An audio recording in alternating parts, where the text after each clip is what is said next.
Oh, justo el atraso mío ahora en contestarse ahí con Laura. Dale, yo ahora la siesta, no sé qué horario hace vos, querés que vaya tipo 4 para allá. Decime cuál es porque está en la puerta de madera del fondo que está ahí entre Saturno Hogar y el jardín, vos vivís arriba.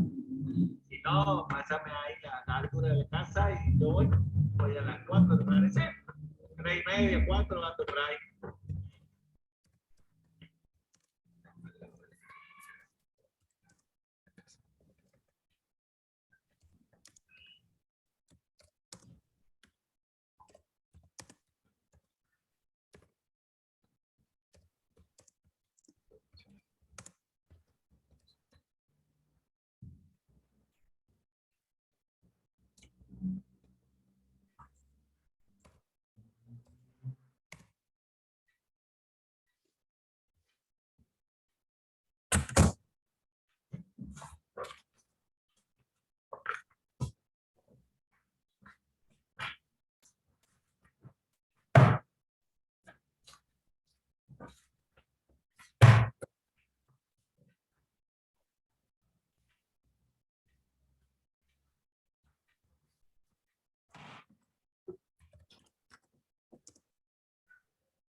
Impotencia por 10 personas robando. Primero los delincuentes que ingresan a este.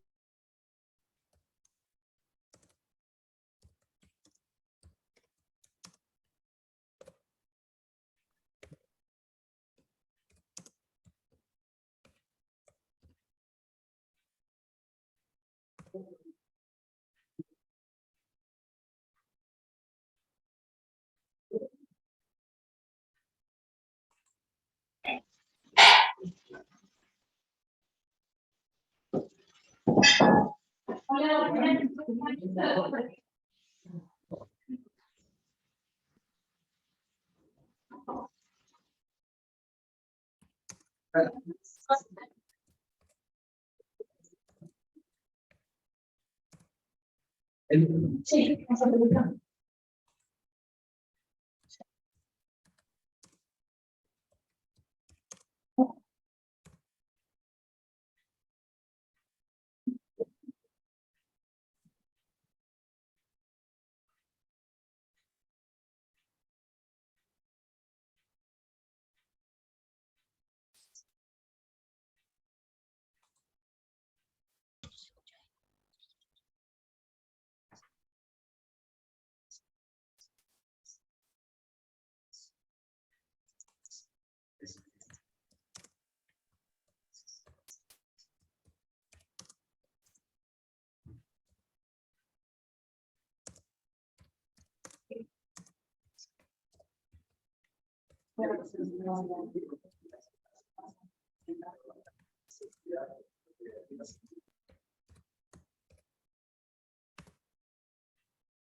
Hola, profe. Una vez una policía mujer, que yo apenas lo conozco, que parece que es verdad, pero ahora, ¿por qué bajan por escalera? Perdón, buenas tardes, pero no se escucha el audio y tampoco hay imágenes. No sé si alguien escucha del otro lado. Yo no Hola. escucho nada tampoco, chicos. Buenas tardes.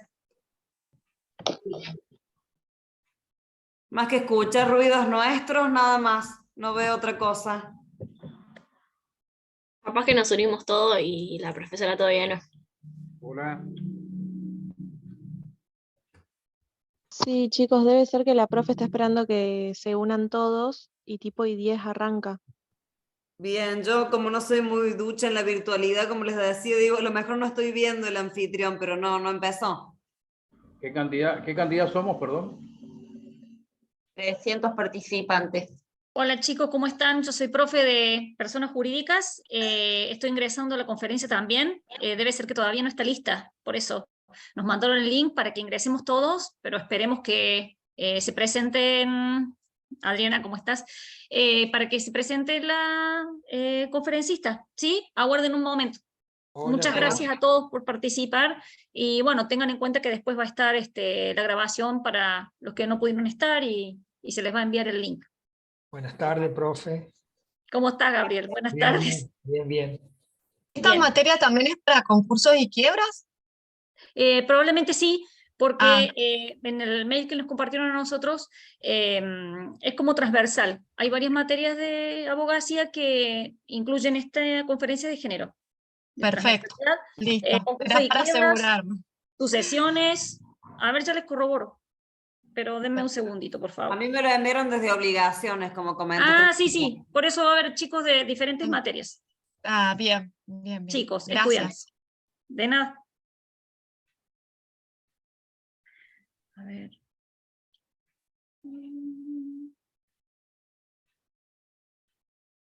Denme un segundito. Corroboro.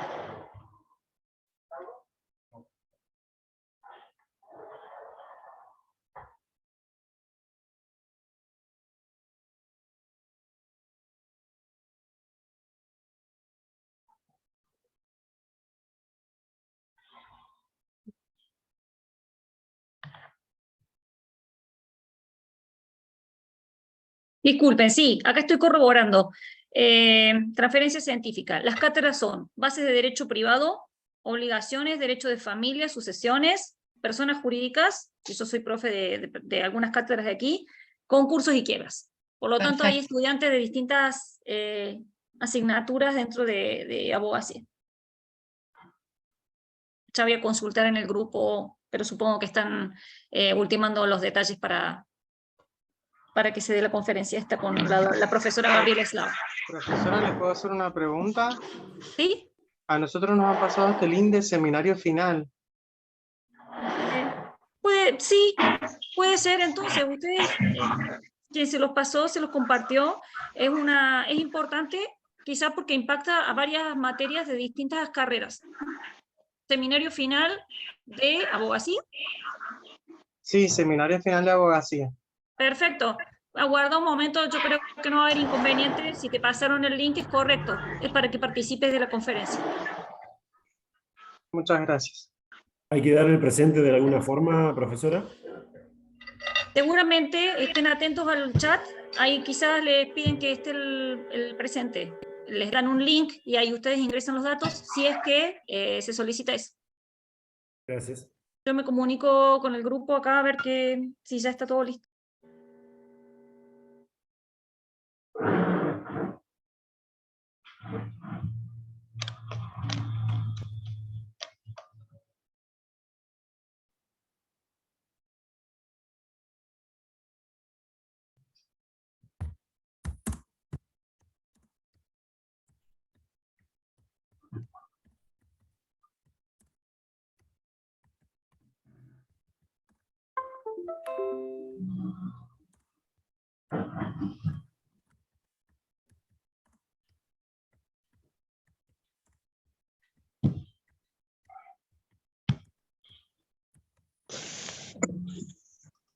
Hola, ¿me escucha?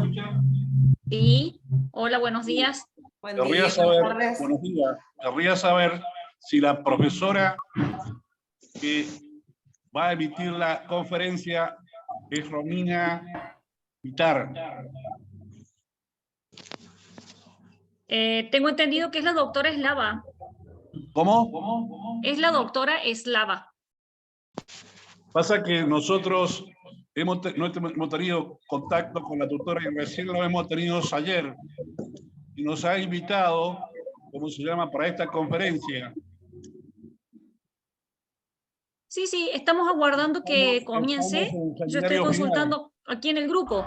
Yo le comentaba a tus compañeros que hay que hay estudiantes de distintas asignaturas, tanto de abogacía, y no sé si habrá de otras carreras, porque es una conferencia que es transversal a distintas materias, sucesiones, bueno, nosotros personas jurídicas, concursos y quiebras, así que solamente estamos esperando que se conecten desde la universidad a este link que nos compartieron.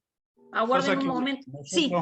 Más allá de ver la perspectiva de género, también necesitamos hacer preguntas sobre el seminario final, que la entrega 1 vence el 30 y estamos ya a menos de 12 días. Mira, Luis, yo soy profe de personas jurídicas. Lo que te pido es que te contactes por mensajería con tu tutora o tu profe experto para que le hagas las preguntas, porque esto tengo entendido que es una conferencia que nos van a silenciar a todos y que no va a haber posibilidad de hacer otras preguntas que no sea participar de esta conferencia de género, de transversalidad. Por eso, comunícate con tu referente, con tu profe, a través de la mensajería, buscar la materia, si estás cursando otras, ¿no? Y mandarle un mensaje urgente para que se contacte con vos. No, está bien. El planteo era que si realmente esto servía para hacer preguntas en relación a el seminario final, primera entrega. Esa era la pregunta en definitiva. Claro. No te puedo responder porque como yo no soy profesora de seminario, aquí hay profes sí, supongo que hay otros profes, pero hay estudiantes de distintas cátedras, por eso. Gracias. De nada, te recomiendo eso, Luis, que te contactes con tu profesora o con tu referente Sí, no hay que te problema está ayudando en el seminario. A partir de ayer hemos comenzado a tener diálogo. Perfecto, sí. Tengo entendido que hay en todas las carreras hay estudiantes que tienen un ingreso tardío. Entonces, para el caso que tengan ingreso tardío, les pido que, como a nosotros el sistema no nos avisa que están ingresando tardíamente los estudiantes, y probablemente no recibiste toda la información, la carta de bienvenida, cómo se cursa la materia y todo eso. Entonces, comunícate con tu profe para que ella te vuelva a reenviar lo que se envió desde el comienzo de cursado. Pero el video es de ese color, ¿no? Bien tapado.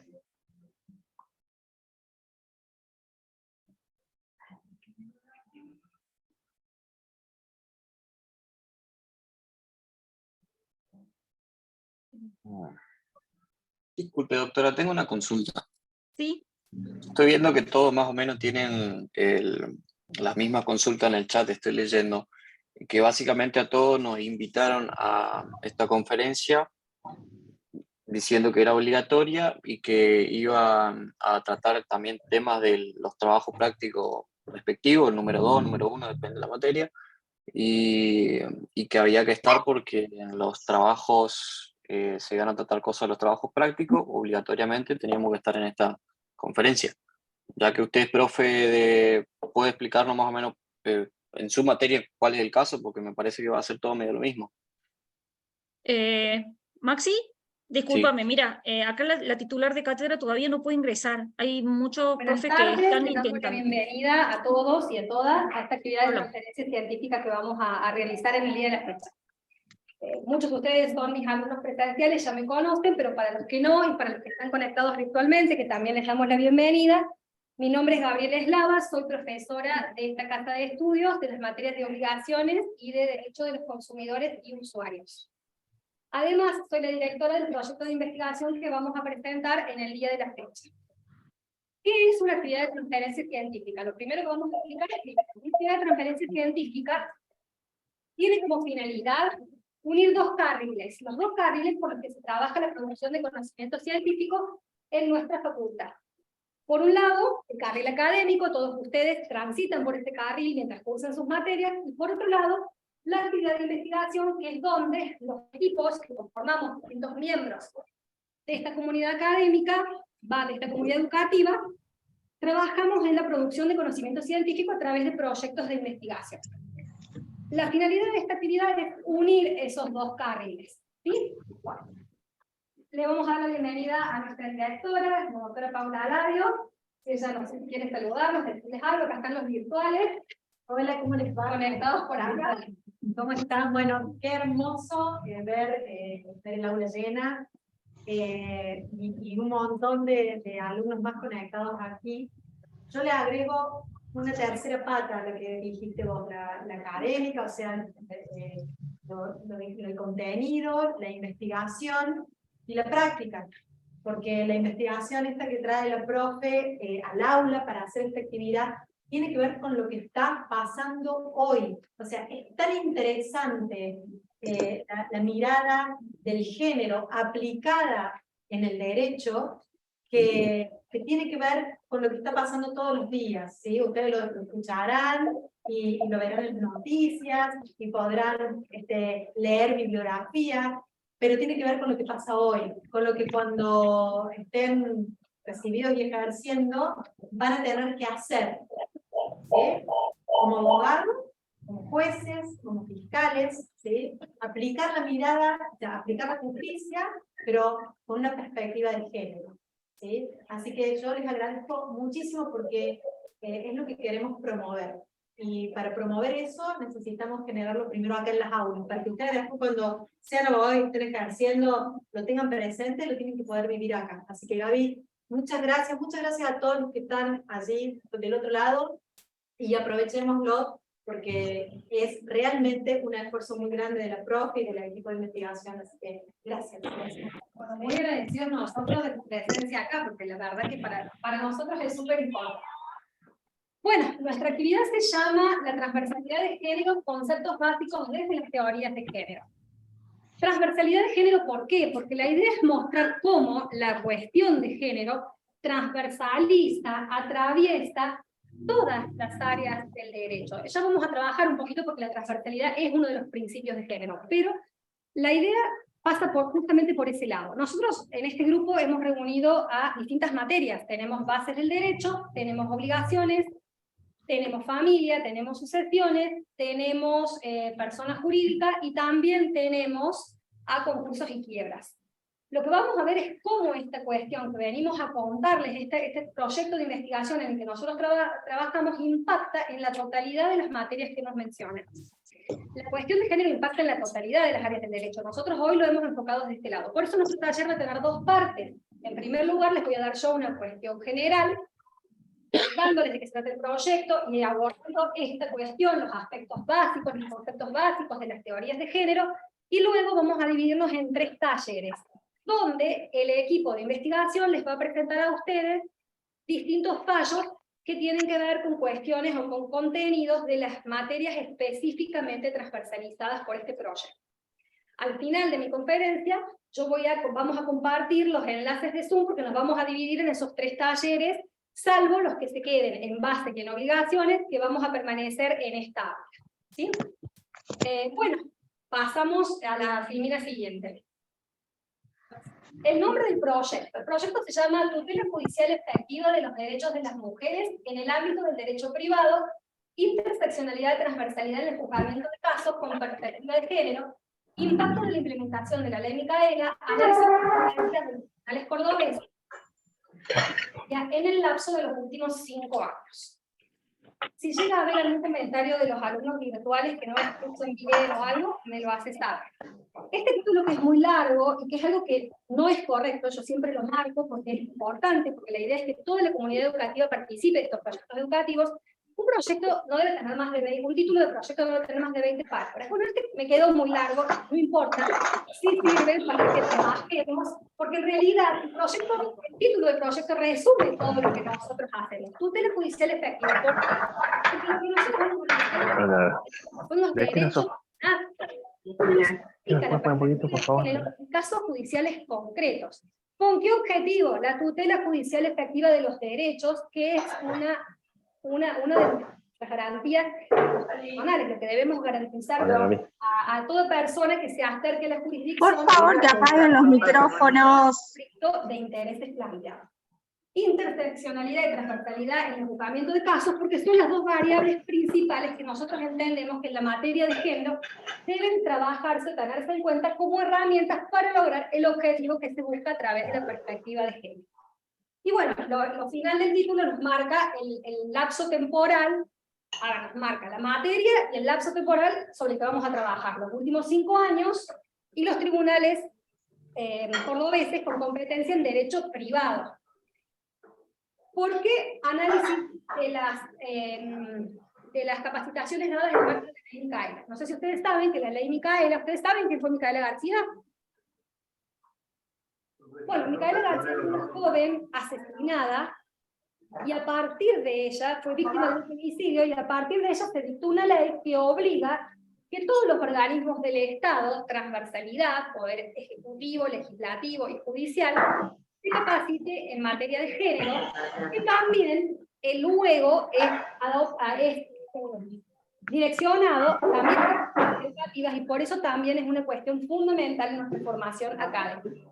Si no apagan el micrófono, no vamos a poder escuchar nada. A los chicos virtuales, por favor, si pueden apagar sus micrófonos, se los agradecemos para que no haya dificultades. Bueno, acá les presento los miembros rápidamente. Yo soy la directora junto con Mónica Paola, socia de género, que está allá, la pueden ver. Cuando presentemos los equipos de los talleres. El objetivo central, conocer algunos, Profe, haga apagar los micrófonos, por favor.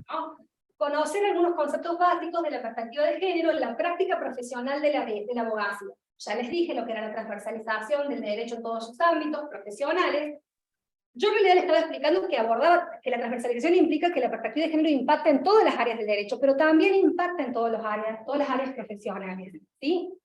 Impacta en la investigación, impacta en la docencia, necesitamos docentes formados en la cuestión de género, en el ejercicio liberal que van a desarrollar como abogados, esto ya recién lo puso de resalto Paula, en la jurisdicción, el objeto central de nuestra investigación es la obligación de los jueces y juezas de juzgar con perspectiva de género, y teníamos esta otra ley, de la ley Micaela ya les hablé, esta ley, la 27.234, que es la que extiende esta obligatoriedad de esta capacitación justamente al ámbito educativo.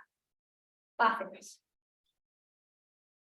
¿Cuáles son los ejes centrales de nuestro proyecto de investigación? Bueno, nosotros trabajamos con estos ejes centrales. Primero, los derechos fundamentales de las mujeres. Yo ya les voy a explicar por qué hablamos de derechos humanos fundamentales de las mujeres. ¿Qué es lo que distingue a este colectivo del resto para que hablemos específicamente de derechos humanos de las mujeres? El segundo eje central con el que nos manejamos es la obligación de jueces y juezas de juzgar con perspectiva de género, y de este se va a derivar el tercero, que tiene que ver justamente con la actividad profesional. Si jueces y juezas tenemos la obligación de juzgar con perspectiva de género, hace a la debida diligencia en el ejercicio de la profesión de abogados la formación en la temática. ¿Se entiende? ¿Cómo van ustedes a asesorar? En mi caso, no me incluyo porque yo ejerzo justamente la función judicial. ¿Cómo van ustedes a asesorar a sus clientes adecuadamente, si no conocen la temática, si quienes van a resolver tienen la obligación de hacerlo teniendo en cuenta esta temática? Pásenos. Las ideas centrales, algunas ideas centrales, no son todas, algunas de las ideas centrales que tenemos que tener en claro en el desarrollo de nuestra charla. Género no es igual que sexo biológico. Ya lo vamos a desarrollar un poco más en profundidad, pero nos quedemos por ahora con esto. Género no es igual a sexo biológico. Tampoco es igual a identidad de género. No vamos a abordar este tema porque nos excede el marco de esta conferencia, pero sí tengamos en claro que son tres cuestiones diferentes que tenemos que tener en claro. Género, sexo a nivel conceptual, ¿no? E identidad de género. Género no es lo mismo que mujer, y acá vamos del otro lado. Género no refiere exclusivamente a la dicotomía entre masculino y femenino. ¿Por qué? En un principio, la cuestión de género se marcó con este binarismo. Varones por un lado, mujeres por el otro. En realidad, la oposición debe ser hecha entre lo masculino como categoría normativa dominante y lo no masculino. En esta dicotomía, que no quiero usar la palabra dicotomía, porque también parece que estuviera usando un término binario, pero sí nos marca para poner estos dos extremos. Por un lado, lo masculino, y por el otro, lo no masculino, van a estar incluidas tanto las mujeres como todas las demás diversidades sexogenéricas. Esta es la evolución actual de la perspectiva de género, más allá de que podamos distinguir instrumentos legales diferentes según el colectivo específico del que estemos hablando. Pasemos. Les dije recién, género no es igual a sexo biológico. ¿Qué es el género? El género es una categoría relacional entre lo masculino y lo no masculino, comprensivo de lo femenino y de demás diversidades sexogenéricas, que se define a partir de roles y estereotipos. Alude a significaciones sociales de las diferencias biológicas. Dijimos que género no era igual a sexo, porque el sexo hace referencia a una cuestión precisamente biológica, a determinadas características que definen, conforme criterios médicos, a la persona humana en uno u otro sexo. En cambio, en el género tenemos una construcción social. ¿Por qué social? Cultural, porque está hecha a partir de roles y estereotipos, que sí son cuestiones de índole netamente cultural. ¿Qué es un estereotipo? Un estereotipo es toda forma o patrón invariable, una noción fija, convencional sobre una persona, grupo, idea, etc., sostenida por un número de personas y que no permite individualidad ni juicio crítico. Lo que tengo que tener en claro es que los estereotipos en general son verdades indiscutidas. Cosas que damos por hecho y que no vamos a discutir. Son verdades porque lo son, punto. ¿Qué es un estereotipo de género? Porque si estoy hablando que el género se define a partir de roles y estereotipos, tengo que saber qué es un estereotipo de género. Son conceptos normativos que indican el supuesto deber ser de los roles sociales y sexuales de género. Un ejemplo. Los varones son más aptos que las mujeres para manejar, vamos a algo súper básico. Las mujeres son más aptas para el cuidado de los hijos e hijas que los varones. ¿Sí? Ahí estamos ante un estereotipo de género, ciertas verdades que en un contexto cultural determinado, que estamos tratando de dejar de lado, fueron asumidas como verdades indiscutibles. Pasemos. Ahora, estos estereotipos de género que han afectado principalmente a las mujeres, ya vamos a ver por qué, no voy a detenerme mucho en esto, pero sí está bueno dejarlo en claro. No solo han afectado a las mujeres, también han afectado a los varones. Fundamentalmente los ha afectado porque los ha dejado fuera de la socioafectividad. ¿Sí? Los varones no lloran, los varones no son aptos para cuidar de sus hijos e hijas. Entonces, esto es importante ponerlo de resalto, porque la perspectiva de género no implica fallar o establecer un nuevo paradigma que solamente contemple a las mujeres o que establezca un nuevo sistema de dominación de varones, de mujeres sobre varones, sino que lo único que se busca es la igualdad real entre los géneros, entre las personas humanas en general. Pasemos. ¿Por qué hablamos de derechos fundamentales de las mujeres? Yo les dije cuando hablábamos de nuestro primer eje central que les iba a decir por qué pasaba esto. ¿Por qué hablamos de derechos fundamentales de las mujeres? Porque los derechos humanos tradicionalmente han sido pensados en masculino. ¿Cómo se llama la Declaración de los Derechos del Hombre? Exactamente. Han sido pensados en masculino. Miremos nuestro Código Civil y Comercial, el tenedor, el poseedor, el deudor, el acreedor. ¿Sí? Los de base están mejor posicionados porque ya hablan de la persona humana, pero el resto, el consumidor, el proveedor, están pensados y enunciados en masculino. Y esto no es una cuestión menor, ya vamos a ir viendo por qué.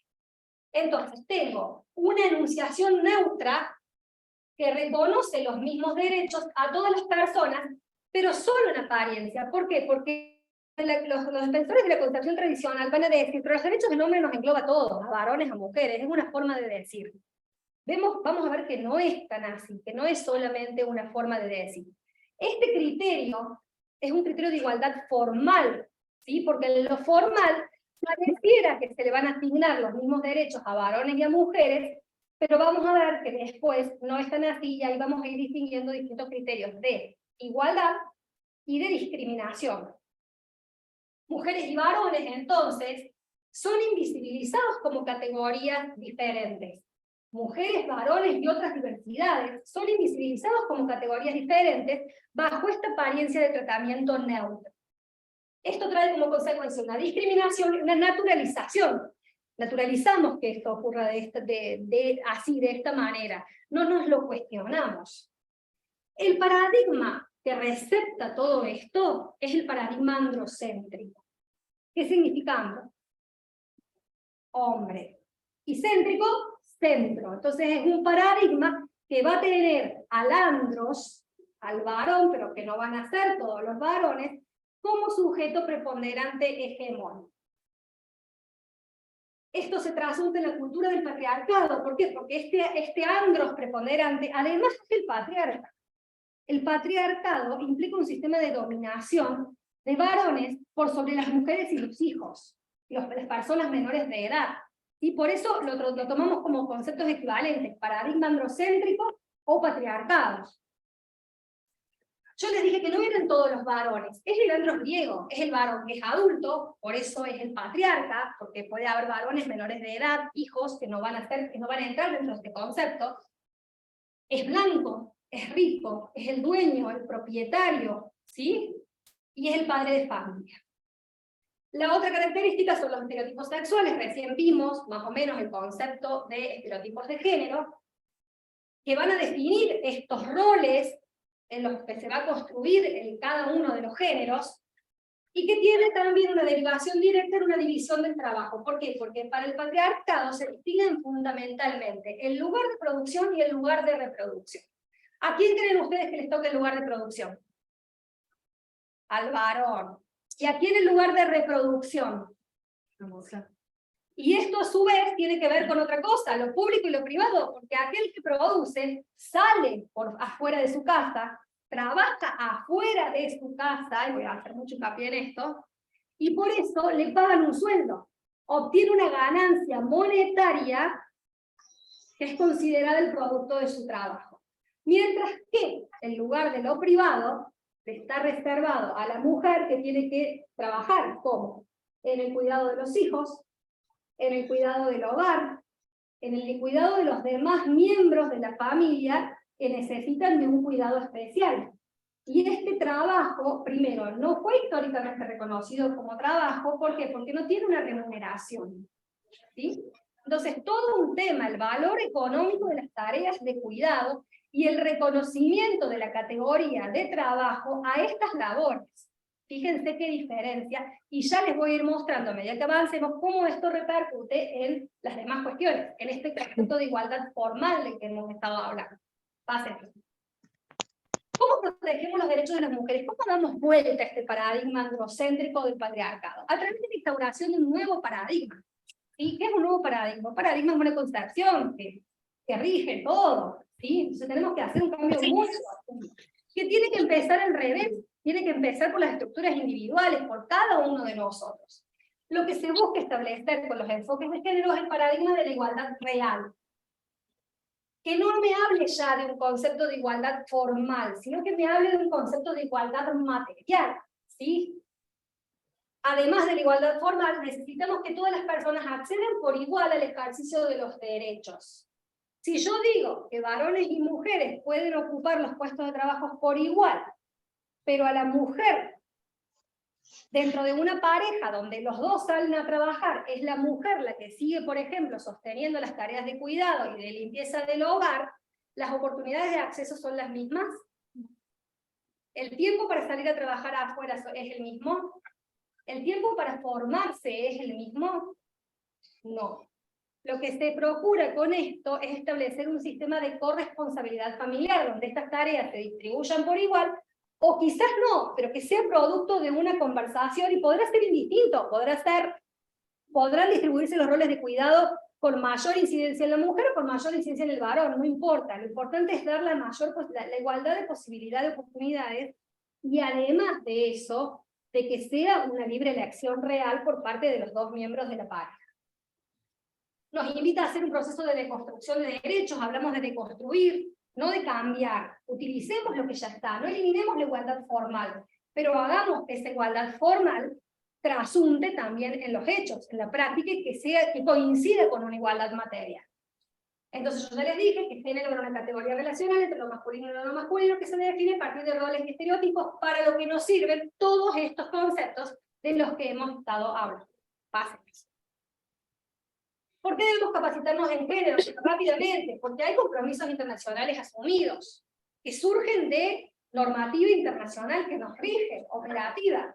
La CEDAW, que es la Convención para eliminar las formas de discriminación contra la mujer, la Convención Interamericana para prevenir, sancionar y erradicar la violencia contra la mujer, que es la Convención de Belém do Pará, y también de la recomendación número 19 del Comité para la Eliminación de la Discriminación contra la Mujer. Estas son fuentes normativas específicas que nos van a hablar de esta necesidad de capacitarnos en la temática de género. Pasemos.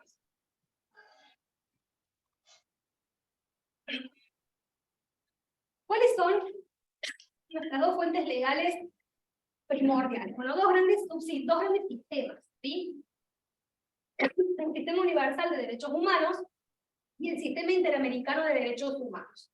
Estos dos sistemas establecen un montón de derechos que son operativos, pero nosotros nos vamos a centrar fundamentalmente en dos que son como el eje de todo esto.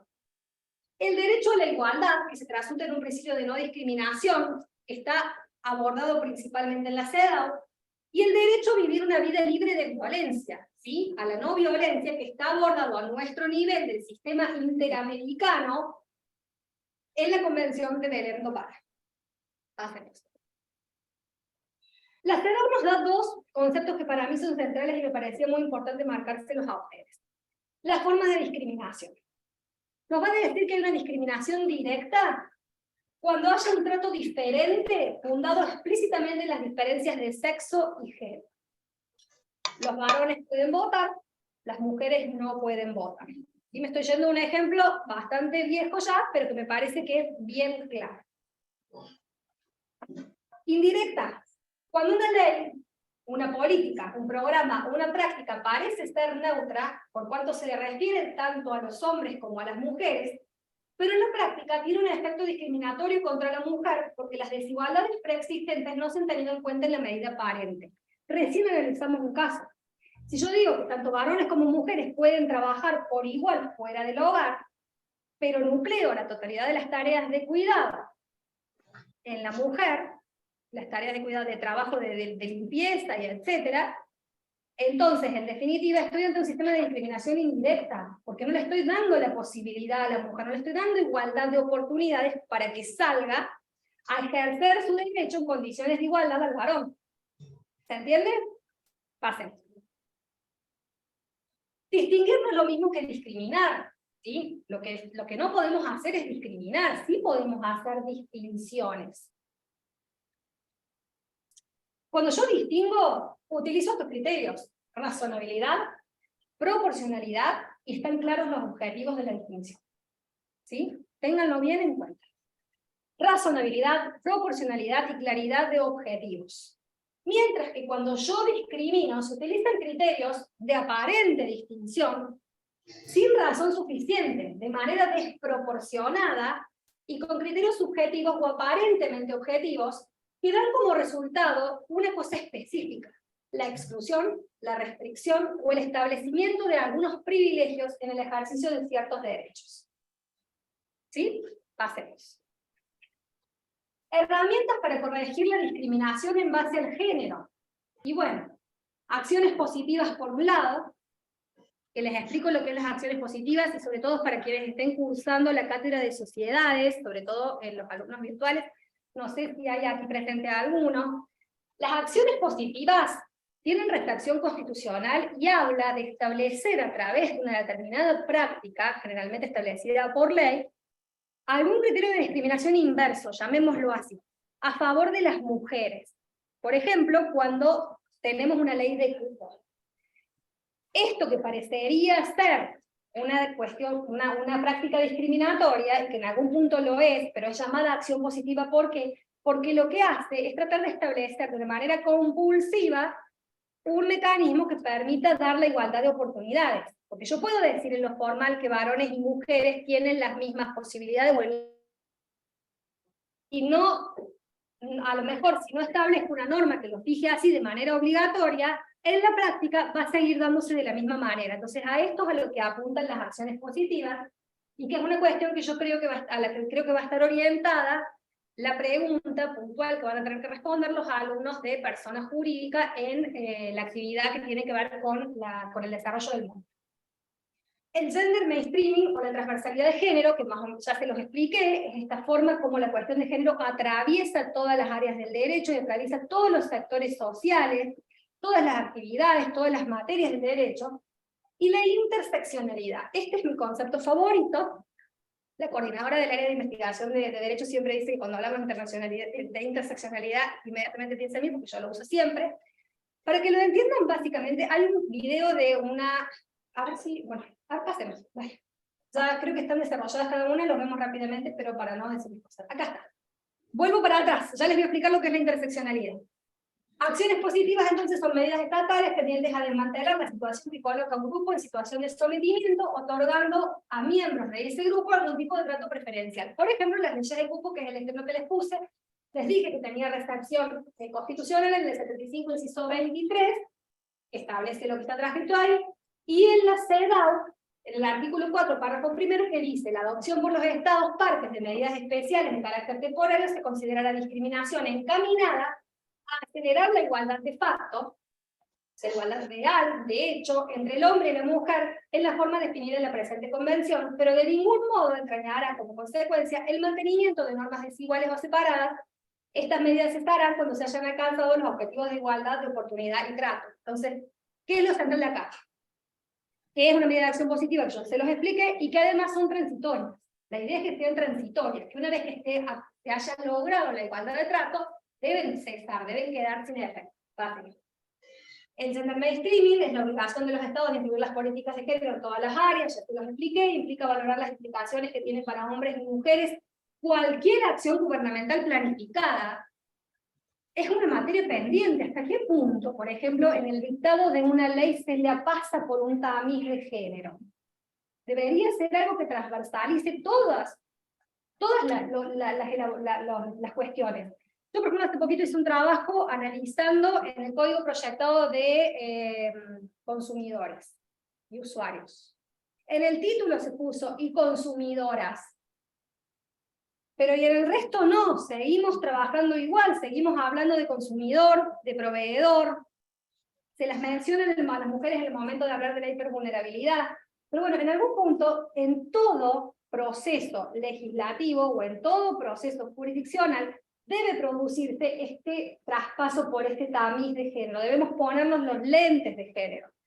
Los lentes de género, para explicarlo bien, de manera bien simple, bueno, dice que si yo no tengo los lentes, los voy a ver a todos ustedes o rosas o celestes. Pero si me pongo los lentes de género, voy a ver de distintos colores. Debo lograr los máximos para parámetros de adecuación de la normativa nacional e internacional, así como también en el ámbito jurisdiccional, que es justamente la elaboración de las sentencias. Y ahora llegamos a la interseccionalidad, que es mi tema favorito. Hay un video, que si ustedes buscan el nombre de esta señora, Kimberly Crenshaw, lo van a encontrar, que es súper explicativo de esto. ¿Qué es la interseccionalidad? Es un modo complejo y acumulativo en que los efectos de distintas formas de discriminación, como la raza, la clase o el género, se combinan, superponen o relacionan. Cuando las desigualdades se combinan o se superponen, las mujeres en estas intersecciones experimentan marcadas desventajas. ¿Cómo explicamos esto de la interseccionalidad? Nos imaginemos dos calles. ¿Sí? Un cruce de dos calles. Esta calle va por acá y esta calle va por acá. Si el choque se produce en el medio, digamos, uno viene por una calle, otro viene por otra.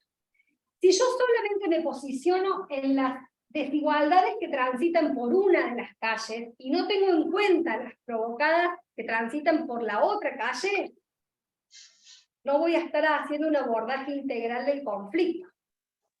¿Sí? Entonces, hablo de dos situaciones de vulnerabilidad que se cruzan y que generan una situación potenciada de vulnerabilidad o de vulneración de derechos. ¿Sí? Trato de ser bastante clara en esto.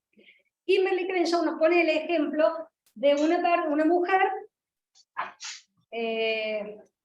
afroamericana que plantea una situación de discriminación en la fábrica para la que trabajaba.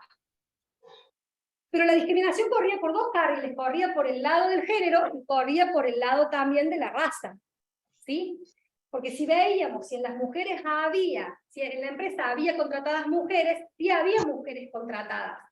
Pero estas mujeres solo ocupaban los puestos administrativos, nunca iban más allá. Y si veíamos la cuestión de la raza, veíamos que las personas afroamericanas solo estaban en puestos de trabajo que tenían que ver a lo mejor con las actividades de operarios.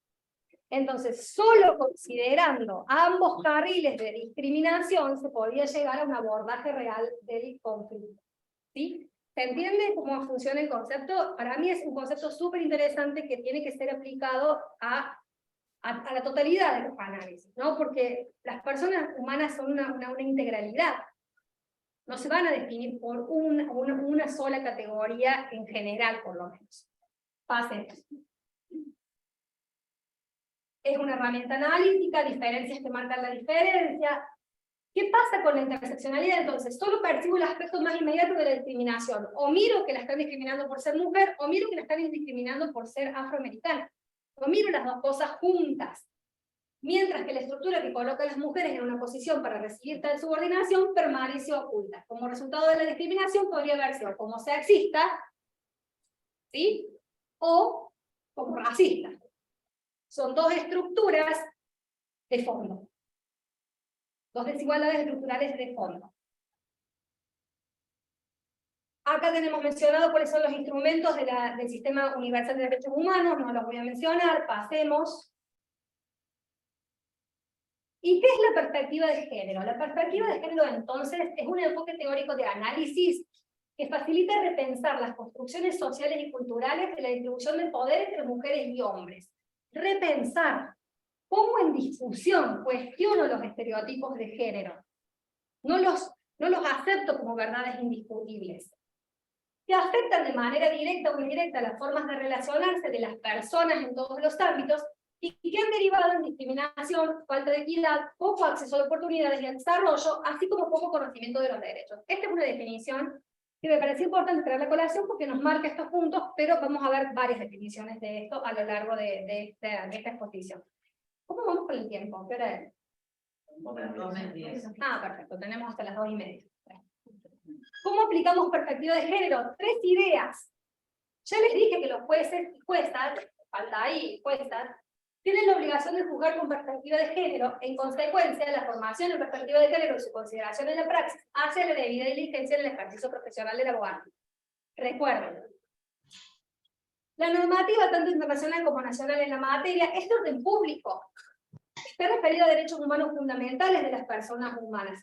En consecuencia, estos derechos no son disponibles para las partes, ni su aplicación queda sujeta al arbitrio judicial más allá del foro íntimo del operador jurídico. En otras palabras, no es que lo aplico si quiero y si lo quiero no lo aplico. No es que lo aplico si comparto una ideología o no comparto una ideología. Hay una obligación de aplicarlo, una obligación que surge de estas fuentes legales que hemos analizado. Pero acá está lo fundamental. Esto no significa que en todos los casos deba fallarse a favor de la mujer. Todo lo contrario. Eso suele ser una reducción simplista de la temática y no es así. Lo que significa que en un determinado caso que me viene el estudio, que me llega a resolución o lo que sea, debo analizar si existen desigualdades estructurales. Si tengo dos partes en igualdad de posiciones, y si esto no se da, aplicar los ajustes necesarios para equilibrar la cuestión y así poder resolver y acercarme de la mayor manera posible al valor que todos buscamos en nuestra tarea. ¿Cuál es? La que la justicia. ¿Sí? Entonces, no significa que en todos los casos deba fallar a favor de las mujeres, lo que determina es que si en un proceso se debe o no aplicar la perspectiva de género, es la existencia de situaciones asimétricas de poder, o bien de contextos de desigualdad estructural basados en el sexo, el género, las preferencias o orientaciones sexuales de las personas. Entonces, ¿qué es la perspectiva de género?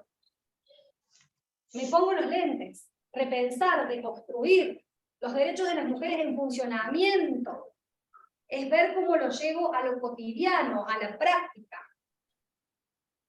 a partir de las nociones de igualdad real y de no violencia, los dos ejes fundamentales, los dos derechos fundamentales que nos atraviesan en esta temática. Es una mirada transversal de casos concretos que se presentan en el ámbito cotidiano de trabajo del abogado. Hay una mixtura entre el derecho internacional y el interno. Tengo fuentes nacionales, están mencionadas acá, internacionales de las anteriormente.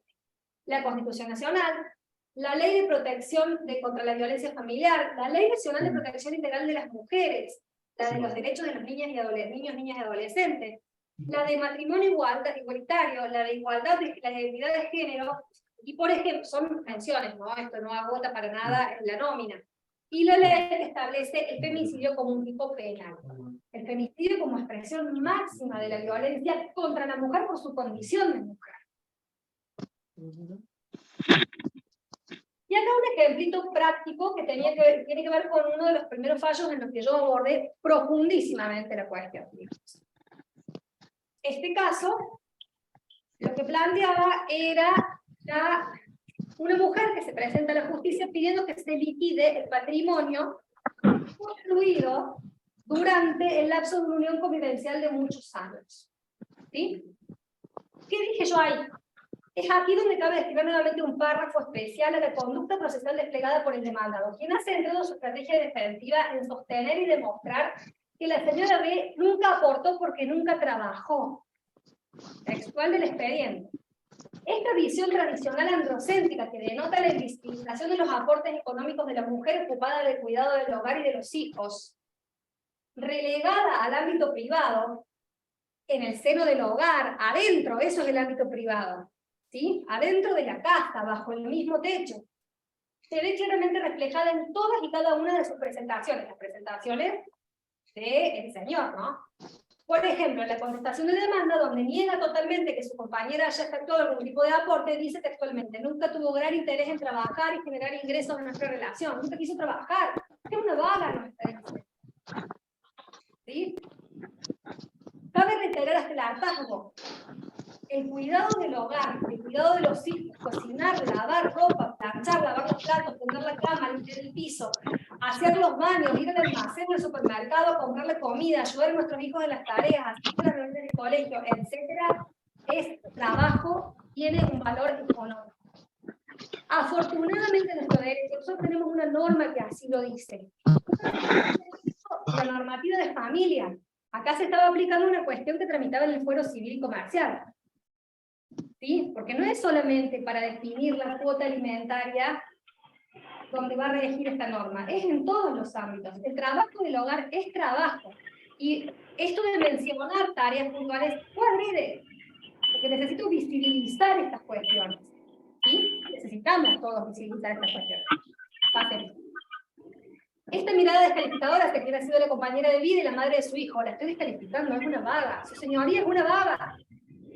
No aportó nunca nada. ¿Estamos? Aún cuando obedezca una estrategia defensiva, capaz que el señor no quería ni decirlo, capaz que lo puso el abogado, por eso el abogado se tiene que formar en género. ¿Estamos? Constituye, como se dijo, una forma evidente de violencia simbólica contra la mujer que denota el desequilibrio estructural entre los miembros de la pareja convivencial, propio de una cultura androcéntrica, lo que lógicamente no puede ser admitido. Esto es un fallo mío.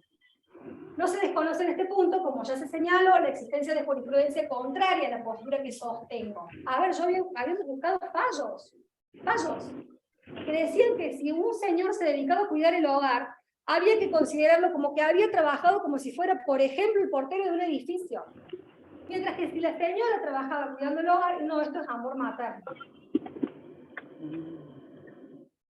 Pásenme, pero no demoremos tanto. En un enfoque jurídico, programático, puramente formal, no es suficiente lograr la igualdad de facto con el hombre que el comité interpreta como igualdad sustantiva. La convención requiere que la mujer tenga las mismas oportunidades en un primer momento y que disponga de un entorno que le permita conseguir la igualdad de resultados. No es suficiente garantizar formalmente, agreguemos, a la mujer un trato idéntico al hombre. También deben tenerse en cuenta las diferencias biológicas que hay entre la mujer y el hombre. Las diferencias que la sociedad y la cultura han creado. En ciertas circunstancias será necesario que haya un trato no idéntico a mujeres y hombres para equilibrar estas diferencias, las medidas de acción positiva de las que hablábamos recién. El logro del objetivo de la igualdad sustantiva también exige una estrategia eficaz encaminada a corregir la representación insuficiente de la mujer y una redistribución de los recursos y el poder entre el hombre y la mujer. Esto es una cita del compendio normativo que hace referencia a palabras que del Comité para la Eliminación de la Discriminación contra la Mujer. ¿Sí? Es una cita de Saba, de Roberto Saba. Pasen.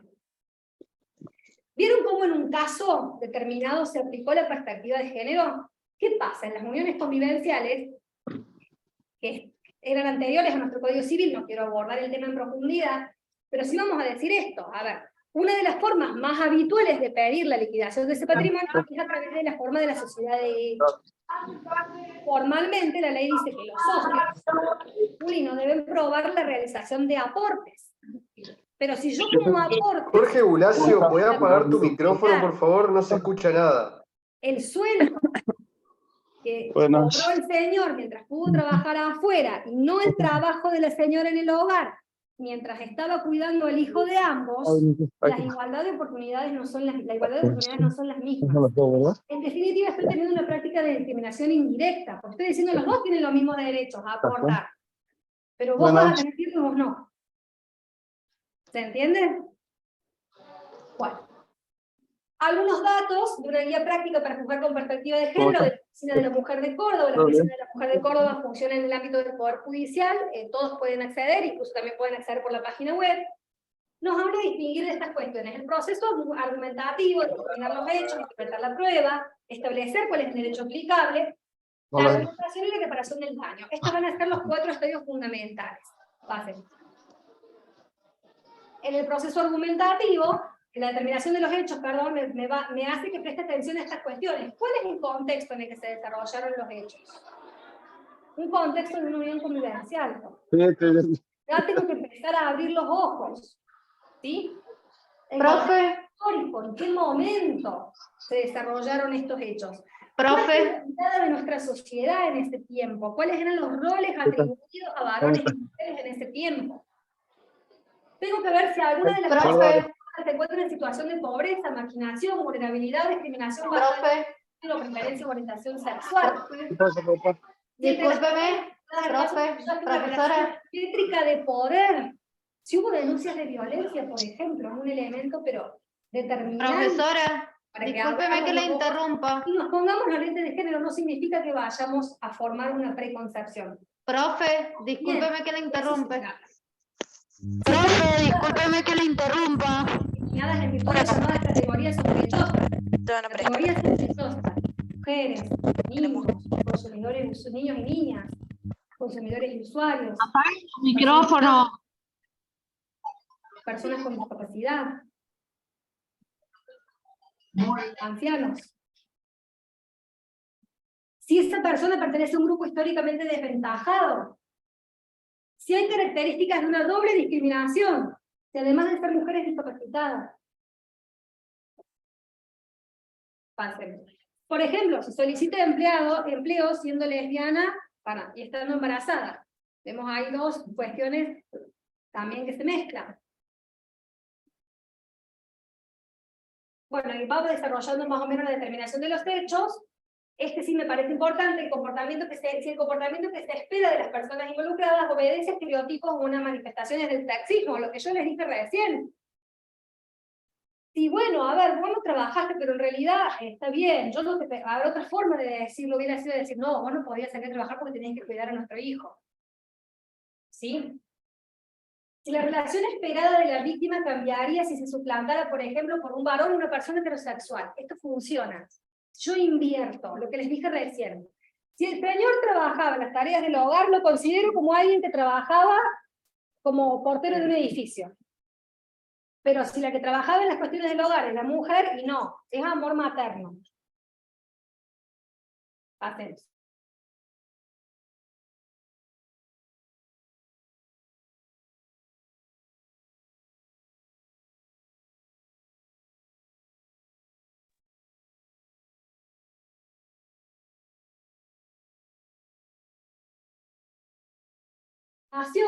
Me da algunas pautas para argumentar, aplicar principios constitucionales de igualdad, tener en claro estas definiciones que fuimos viendo hoy, la diferencia entre sexo y género, la diferencia entre discriminación directa y discriminación indirecta, entre igualdad real e igualdad formal.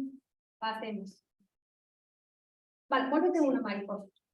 Detectar lo problemático que puede resultar la aplicación de los criterios integradores del derecho, como la analogía, cuando no se toma en cuenta la igualdad formal, material o estructural.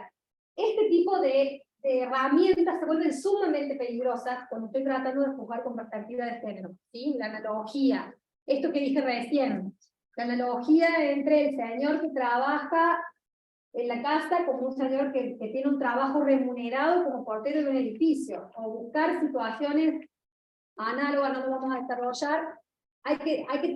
No es que esté excluida esta herramienta, sí debo integrar dentro del análisis los criterios de igualdad formal, material y estructural, tengo que tener en claro. Y esto de lo que estoy hablando, por ejemplo, está validando una... Pasen. Sí. La reparación del daño. Acá sí nos vamos a detener porque esto es como bastante interesante. Debo ver si el daño causado genera un impacto diferenciado a partir del sexo, género, preferencia o orientación sexual de la persona involucrada. ¿Qué tipo de medidas de reparación pueden hacerse cargo de este impacto diferenciado? Y a ver cómo puedo buscarle la vuelta para que realmente se cumpla con el principio de reparación integral. Si fueron detectadas relaciones asimétricas de poder y condiciones de desigualdad estructural, ¿cuáles son las medidas que la sentencia puede adoptar para revertir estas asimetrías y desigualdades? Acá no solamente hay que reparar el daño, también en esta cuestión hay otra temática de abordaje que tiene que ver con cambiar un paradigma, nada más ni nada menos. Si a partir del daño causado el sexo, el género y las preferencias o orientaciones sexuales de la víctima, ¿cuáles son las medidas adecuadas para reparar ese daño puntualmente, teniendo en cuenta la transversalidad y la interseccionalidad del caso? Pasemos. Y con eso yo creo que ya estaríamos terminando. Bueno, a ver, si se tomó en cuenta el parecer de las víctimas, qué importante. Qué importante.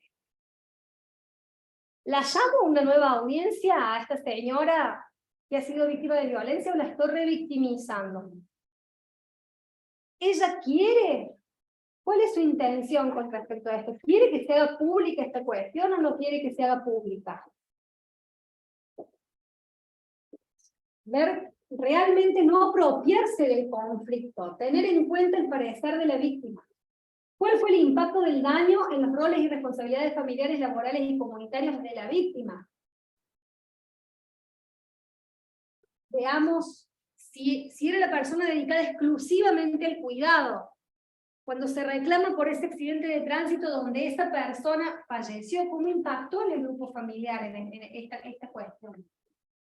¿Estamos? Se trata de un caso donde el daño se produjo si se trata de un caso donde el daño se produjo por pertenecer a un determinado grupo, si tiene que ver con la pertenencia a este grupo este grupo o esta categoría sospechosa.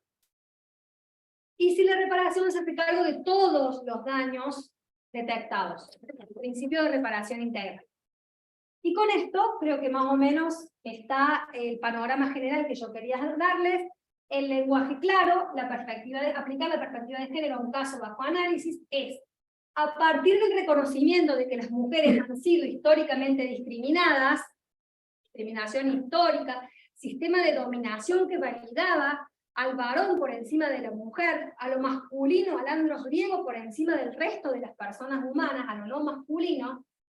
Entonces, vuelvo, aplicar la perspectiva de género en un caso bajo análisis es, a partir del reconocimiento de que las mujeres han sido históricamente discriminadas, las mujeres y otras diversidades, lo que abarca el ámbito de derecho según su concepción clásica, procurar corregir el desequilibrio estructural subyacente a través de acciones concretas a implementar en el análisis del caso, que arrojen como resultado una aplicación de los derechos conforme a un criterio de igualdad real.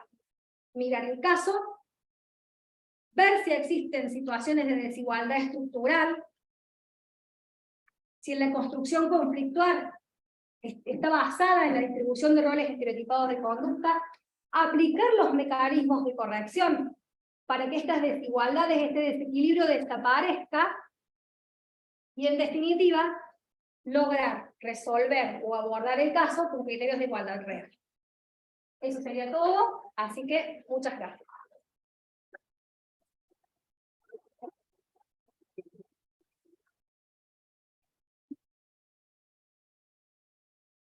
Bueno, Si los presentes tienen alguna pregunta, la podemos... ¿Qué hora es por empezar? Para que mantengamos de 2 y 10. Tenemos un ratito y 25 cortamos lo que sea para poder abordar el tema de los talleres y yo explicarles también cómo van a ser los talleres. Hola. Tomamos una Hola. pregunta de los presenciales y Necesito tomamos hablar la... por favor, hacer una pregunta. Necesito hacer una pregunta. Por favor. Se resolvió a nivel de valores, después lo vamos a trabajar en clase, el 50% cada uno. Porque en un principio es muy interesante tu pregunta. Cuando lo estábamos elaborando, porque la verdad es que fue un caso que llevó mucha elaboración, yo dije, bueno, a ver, la ley no equiparó a la unión convivencial con el matrimonio, porque en el matrimonio tengo un régimen de ganancialidad que es 50 y 50. Entonces dijimos, bueno, habría que reconocer, pero tengamos en claro que no estamos ante un matrimonio, no debería ser 50 y 50. Y yo después dije, ¿por qué no? ¿Por qué no? ¿Se entiende? Entonces empezamos a analizar que justamente era una forma de discriminación en un nuevo modelo familiar que valida y reconoce todas las formas familiares, no solo el matrimonio. Justamente esta discriminación tiene que ver con un sistema anterior que solamente validaba una forma familiar, la del matrimonio. Del matrimonio entre varón y mujer. Así que se resolvió de esa forma. Pero reconociendo un derecho al 50% del valor de los bienes adquiridos que habían ingresado al patrimonio del señor durante el lapso de la unión convivencia. Profesora. Una consulta. ¿Cómo se traduce, por favor? Este aporte en el hogar a los bienes patrimoniales? El aporte de las mujeres, de los hijos. Bueno, yo recién dije, tenemos una norma específica que es la que les da valor económico a las tareas de cuidado. Después habrá que ver cada caso concreto. No me acuerdo, yo soy muy mala para los números de artículos. Griego, ¿te acordás cuál es el artículo? La doctora es asesora de familia. ¿Cuál es el artículo que establecía el valor económico en el número? No te acuerdo. 658, 613. Se va a traducir en una valoración que se va a hacer en cada caso concreto, ¿no? La norma no nos da un número, ¿sí? Sí nos dice que la tarea del hogar tiene valor económico, tiene que ser cuantificada. Eso es importantísimo, porque no son muchos sistemas jurídicos los que tienen una norma expresa en ese sentido. ¿Alguna otra pregunta de los presenciales? Profesora. Yo te quería hacer una pregunta. Bueno. No, te quería preguntar si has visto avances en este tema de género a través de los años en la justicia. Bueno, la idea del proyecto justamente ahí está el tema. ¿Por qué los últimos 5 años? ¿Sí? Porque nosotros lo que buscamos es que la muestra abarque jurisprudencia anterior, las acciones que se dieron en el Poder Judicial, que han sido muchas, hay un altísimo porcentaje de agentes del Poder Judicial que han sido capacitados, creo que el 80% más o menos, un porcentaje altísimo. Entonces, un antes y un después de estas capacitaciones. Ha habido muchos avances, falta muchísimo camino por recorrer. Había una pregunta allá primero. Sí. He explicado que tengo que poder presenciar, pero hay un concepto que quedó dando vuelta de la orientación sexual. Sí, dije que hay que distinguir sexo, género y orientación sexual, pero no lo vamos a abordar ahora porque vamos a... Tiene que ver con una cuestión electiva, a ver, con una cuestión conductual electiva, una elección de conducta. Con la atracción sexual hacia personas de uno u otro género, o afectiva, se tiene que ver con otra cuestión, ¿sí? Profesora. En la elección de la pareja. Es una cuestión conductual, ¿estamos? Entonces, a ver, veamos. Sexo, características biológicas. Género, construcción social, o sea, cuáles son los roles atribuidos a varones y mujeres, porque la postura binaria solo reconoce estos dos sexos conforme a estos estereotipos, y la orientación sexual tiene que ver con la conducta sexual o afectiva, con las proyecciones sexuales o afectivas, con una cuestión conductual. Y particularmente ese factor de la orientación sexual, ¿cómo podemos incluir en ese caso? En ese caso no. En ese caso no. En ese caso particularmente. En ese caso no. Pero no. Bueno, a ver. Hay un caso puntualmente que aborda esta cuestión, que es el contra Chile. ¿Cómo se llamaba el caso de una mamá que no le doctor el padre del progenitor y su orientación sexual Entonces, los jueces no le otorgan el cuidado de sus hijas, por decirlo muy bien. Llega hasta la Corte Interamericana, no me salga de los repasos, pero bueno.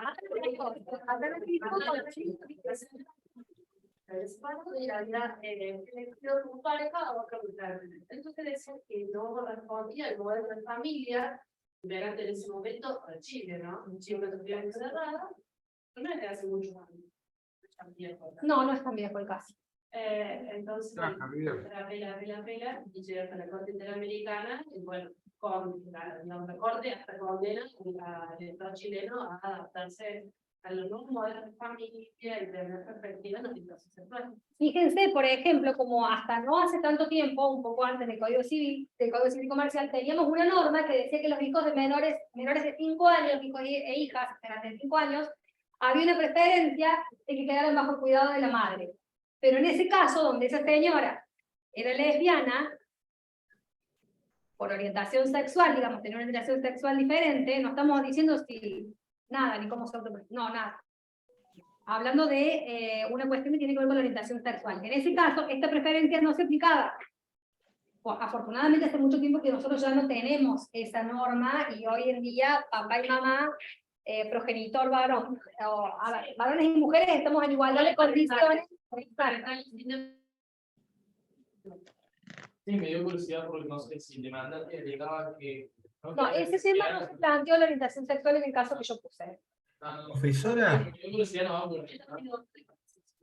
Hubiera sido otra interseccionalidad más, tal cual. Profesora. Sí, avisar. Bueno. Sí, que escriben porque están diciendo que tienen preguntas, pero no las están subiendo. Bueno, los que estén conectados virtualmente pueden hacer las preguntas por escrito y acá Belén las va a ir diciendo. Pero si van a subir el PowerPoint, la charla se está grabada. Esta charla va a estar grabada, sí. Y en PowerPoint se van a subir. Antes de que sigamos con las preguntas, lo que sí quisiera es presentar los talleres para que después podamos distribuirnos, sobre todo los que están conectados virtualmente, ¿sí? Vamos a tener 3 talleres. En el taller número 1, que va a seguir acá en esta sala para los que están presencialmente, vamos a trabajar un fallo de supresión de apellido, que tiene que ver con la materia de base, y vamos a trabajar un fallo de un comodato en obligaciones. Base y obligaciones se va a trabajar acá. Nos vamos a quedar acá y vamos a seguir con este mismo Zoom. O sea que los que estén en la sala Zoom, que quieren quedarse en este taller, permanecen conectados a este enlace. Luego vamos a tener otro taller, por favor silencio, porque tengo que levantar muchísimo la voz. Luego vamos a tener otro taller, todo va a ser concomitantemente y al mismo tiempo, ¿no? O sea, otro taller que tiene que ver con familia y sucesiones, que van a trabajar un caso de restitución internacional y van a trabajar un caso de un daño moral solicitado en un ámbito sucesorio, ¿sí?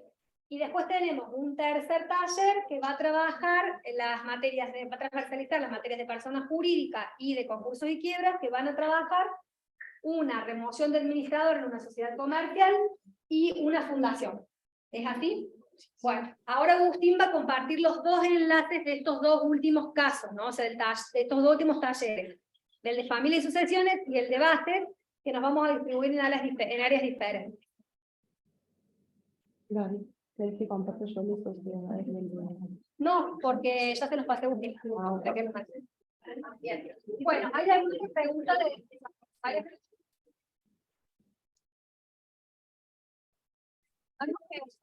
¿Alguno de ustedes tiene una pregunta, chicos?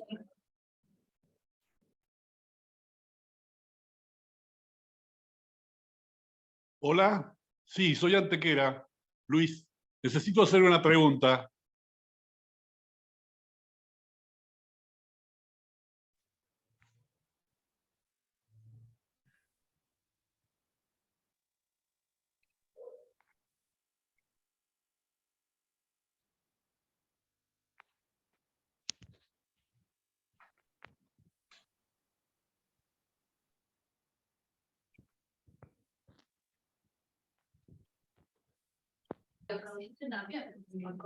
También.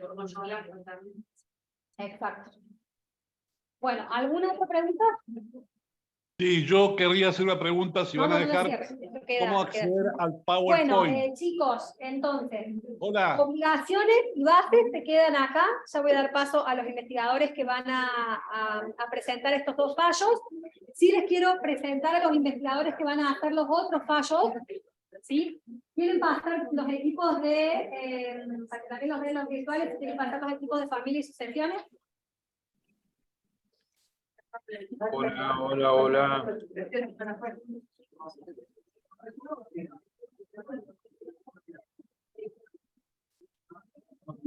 Luis, no te escuchan.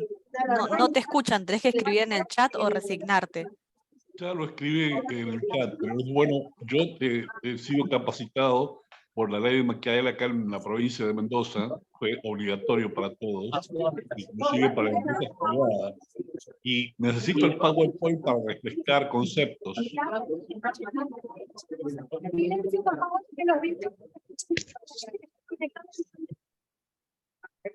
Bueno, corrección, vamos a pasar también las salas para que se tienen que conectar los que vayan a seguir con bases y con obligaciones. ¿Estamos? Porque este Zoom se va a cerrar.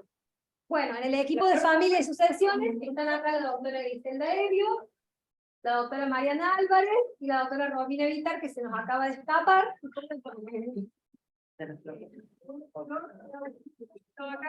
Bueno, y Florencia Belusi. ¿Sí?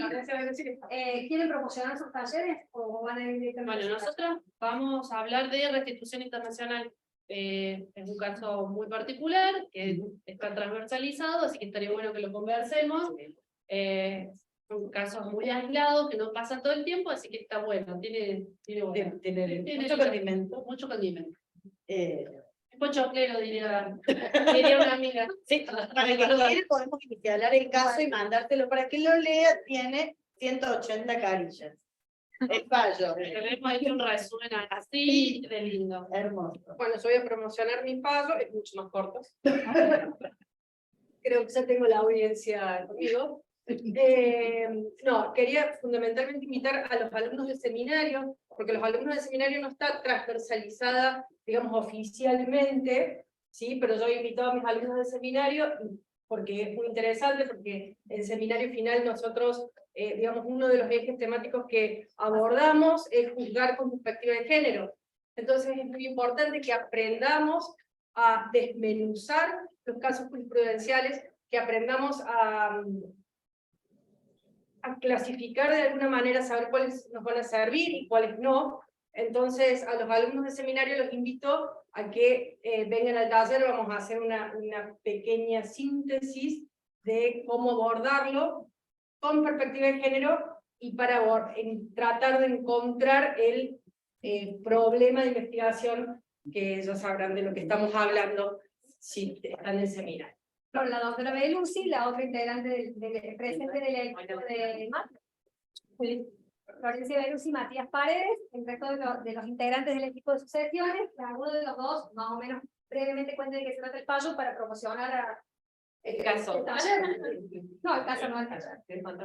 Bueno, ¿cómo le va? Es Matías Paredes. El caso nuestro es un fallo acerca de una filiación post-mortem de una señora que de la hija, digamos, que nunca había sufrido violencia de género, la mujer, entonces nunca hizo los trámites de filiación con el padre, lo hicieron una vez que salió de la declaratoria, que ya estaban declarados herederos los hijos de este señor. Y bueno, fue porque había sufrido violencia de género durante su vida, entonces por miedo a lo que este hombre... Tenemos... Claro, Lo interesante del caso es que se vinculan tres disciplinas, como es el derecho de familia, con acción de filiación, de reconocimiento, el derecho sucesorio, que es justamente aprender la vocación sucesoria para ingresar en la herencia, y el derecho de daños, que es el reclamo de daño moral por lo que ella sufrió al no haber sido reconocida. Ahí está la síntesis. Muy bien. Bueno, ahora hacemos el equipo de sociedades y concursos y después al de obligaciones y bases.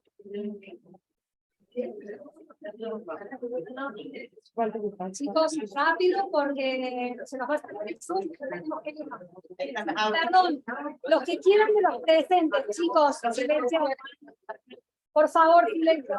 De los presentes, el que quiere ir al taller de familia que acaban de promocionar es en el aula 103, que es en el aula donde tenemos habitualmente obligaciones los miércoles, al frente. ¿Sí? Al lado del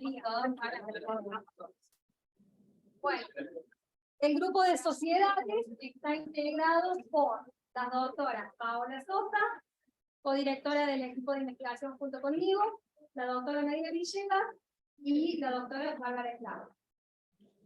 Quieren promocionar sus fallos brevemente de qué se trata para que los chicos vean a dónde se van inclinando. Bueno, les cuento. Nuestro fallo se trata de una cuestión, de una petición de remoción de administrador ante situaciones X, que las vamos a ir charlando para que participen en el taller, en donde una señora plantea que este gerente de esta sociedad no estaría cumpliendo sus obligaciones en tiempo y forma. Entonces, una cuestión societaria pura, en donde vamos a empezar a encontrar condimentos, que es lo que necesitamos analizar con perspectiva de género. Si se darían o no se darían. Porque ante una petición de derecho privado, como una cuestión societaria, utilizaríamos perspectiva de género. Suena como raro, por eso los invito si quieren participar. Bueno, el equipo de Derecho Concursal, el profesor Juan Córdoba, que es profesor de la casa también, Ariadna Cantaruti y la doctora Belén, que ellas dos abogadas litigantes. Bueno, el caso que nosotros traemos es un caso realmente muy interesante, porque había que venderlo, ¿no? Es un caso muy interesante porque es un caso de una verificación de créditos común en cualquier proceso concursal, donde se dio la particularidad que el acreedor que venía a verificar e insinuar su crédito había sido eran los padres de una menor que había sido abusada sexualmente cuando tenía 2 años de edad, en un colegio, por parte de un personal de maestranza, y que, bueno, ustedes se imaginarán, demandó la tramitación digamos, en paralelo del juicio civil, que los padres se vieron digamos, obligados a iniciar en contra de la institución educativa, y en el medio la institución educativa pidió la formación de su concurso preventivo. Y en el marco del concurso preventivo, firme por la sentencia judicial civil, se presentaron a verificar. Y en esa verificación, bueno, ocurrió lo que es este problema de perspectiva y falta de perspectiva, que se da en el primer momento, donde el crédito es analizado con una perspectiva netamente concursal, y en donde se dejan de lado todas estas cuestiones que acaba de expresar muy bien Gabriela. Y en la Cámara es donde se da el debate, que es lo que nos convoca, y donde el fallo que vamos a analizar, los argumentos, el análisis del caso, el análisis de la prueba, y fundamentalmente cuál fue la decisión que tomó el tribunal a la hora de garantizar el pleno ejercicio de la reparación integral. Bueno, el doctor es un gran vendedor, que quiere tienen que ir a la 112, ¿no? 102, ¿está Juan? Acá. Al frente de la 103, no al frente. Ajá, todos abajo, planta baja, del crimen. Esta no es de derecho. Parece que acá es de eso. Bueno, y ahora presentamos al equipo de bases y después al de obligaciones. El equipo de bases. El equipo de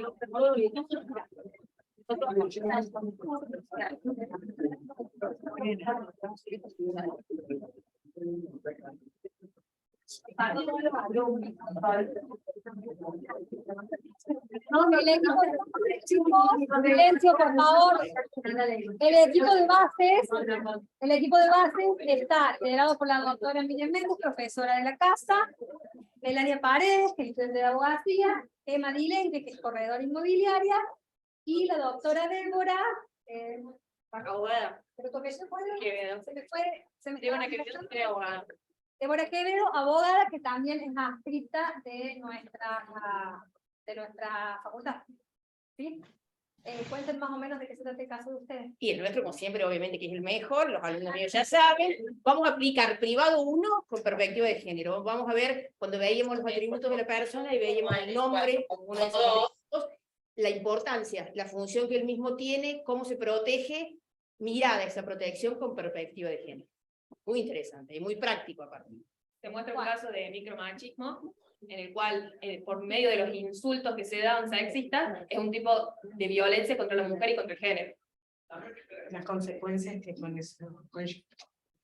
¿Y obligaciones que vienen? Y bueno, los alumnos de Miriam seguramente se van a quedar acá, ya saben, y ahora pasa el equipo de obligaciones.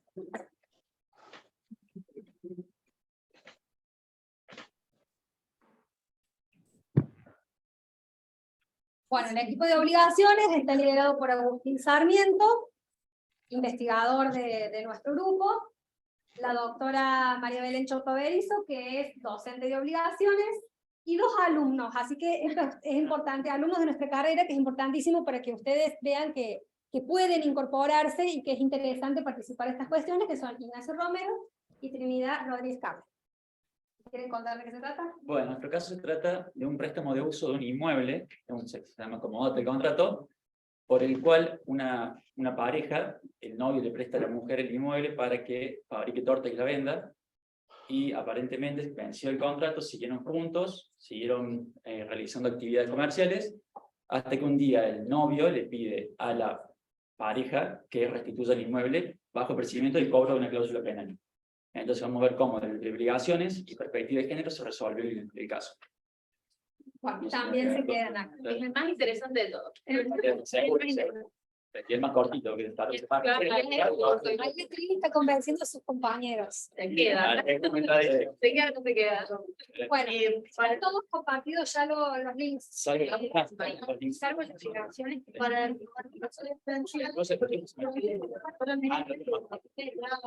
voy a dejar la lista para que anoten que se quedan en obligaciones y en base. Bien. Si agarramos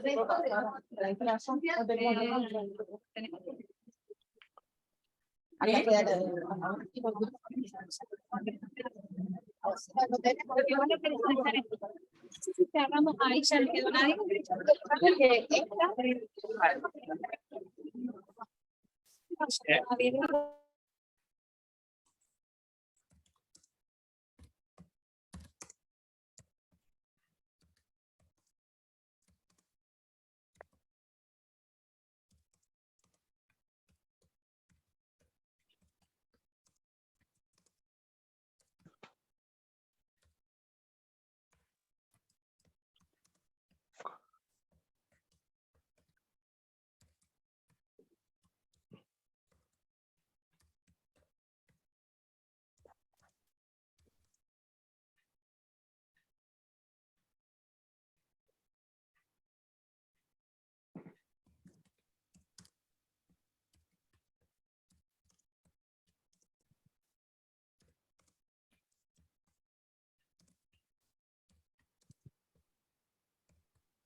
Profesora.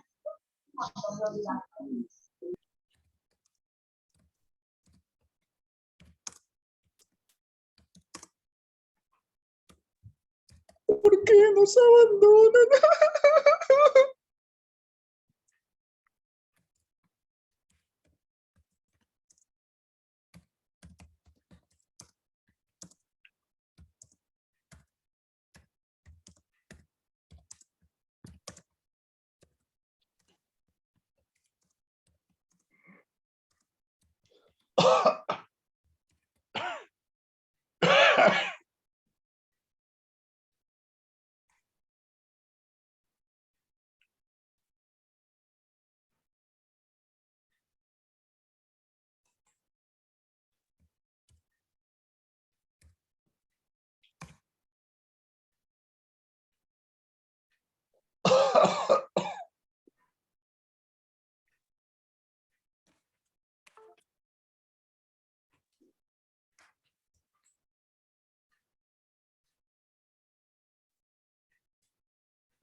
intima para la jubilación, a la hermana del ex gobernador. Cobra 3 sueldos y me hace un año que le deberían haber estimado y nada.